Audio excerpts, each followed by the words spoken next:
Every successful business really boils down to two things: a brilliant idea and a tough choice. So today, we're going to crack open the entrepreneur's playbook and see exactly how one leads to the other. Come on, you know that feeling, right? That little spark, that what-if moment that just gets stuck in your head. Maybe it's an app, a new kind of coffee shop, something you just know the world is missing. Well, that spark? That's the seed for pretty much every great business out there. But turning that idea into something real, into a flame, well, that takes a whole lot more. And that's where our journey really begins. To kick things off, let's look at an amazing real-world example, the story of The Body Shop and its incredible founder, Anita Roddick. So picture this. It's the 1970s. The beauty industry is all about these super complex formulas, over-the-top promises, and frankly, a lot of fluff. Anita Roddick looked at all of that and saw a massive gap. She thought, what if we did the complete opposite? Simple, natural ingredients, and a rock-solid ethical promise, not to test on animals. And her story is just a perfect blueprint for this whole process.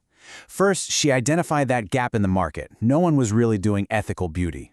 Second, she innovated a solution, creating The Body Shop. And third, she took that one little shop and grew it into a global brand that totally shook up the industry. It's a textbook case of bringing an idea to life. So yeah, Anita Roddick was way more than just a shop owner. She was a true entrepreneur. But what does that word actually mean?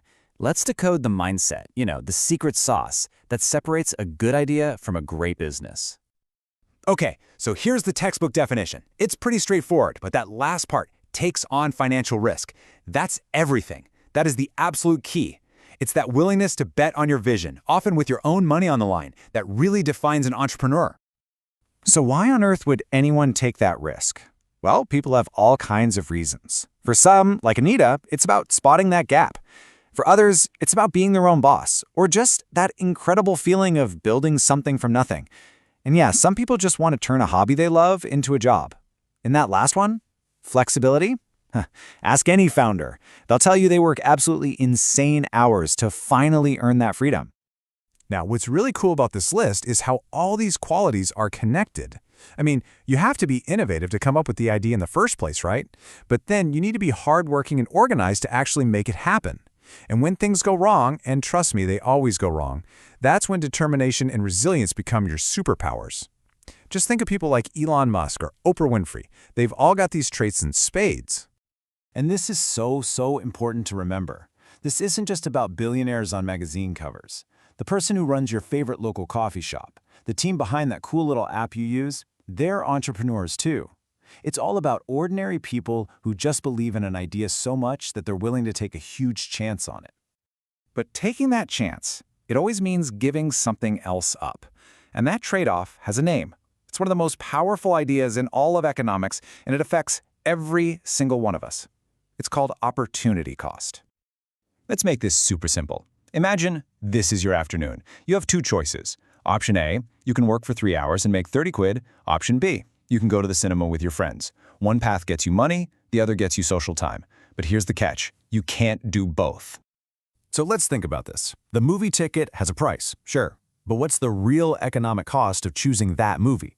What are you actually truly giving up? Yep, £30. The real cost wasn't the ticket itself. It was the income you gave up the chance to earn. That's the hidden price tag on your choice. And that, my friends, is opportunity cost. The big idea here isn't about what you chose to do. It's about the value of the thing you didn't do. It means every single decision we make has a hidden cost, even when no money actually changes hands. And this isn't just for our weekend plans. Think about a massive company like Netflix. When they decide to spend, say, $200 million on a huge new series, the opportunity cost isn't just the $200 million. It's all the other movies, documentaries, and shows they could have made with that exact same budget. They have to make these tough choices every single day. Okay, so once an entrepreneur decides which opportunity to chase, their next choice is, where does this business actually fit in the grand scheme of things? You see, every single company, from a tiny farm to a giant tech firm, lives in one of three economic sectors. Understanding this is like seeing the entire game board. And it's actually a really simple flow.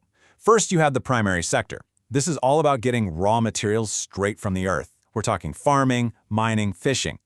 Then the secondary sector takes those raw materials and actually makes stuff out of them. And finally, the tertiary sector. That's all about services, including selling all those finished goods to people like you and me. Let's trace the journey of a diamond ring to see how it works. It starts in the primary sector, where the raw diamond is literally mined from the ground. Then it moves to the secondary sector, where a manufacturer cuts it, polishes it, and turns it into a piece of jewelry. Finally, it lands in the tertiary sector, where a jewelry shop advertises it and sells the finished ring to a customer. One single product passing through all three sectors. All right, we have covered a ton of ground here, from that initial spark of an idea to the mind of an entrepreneur, the pain of opportunity cost, and the entire structure of the economy. So what's the big takeaway from all this? It really just boils down to these three things. 1. Entrepreneurs are people who take calculated risks to make an idea real. 2.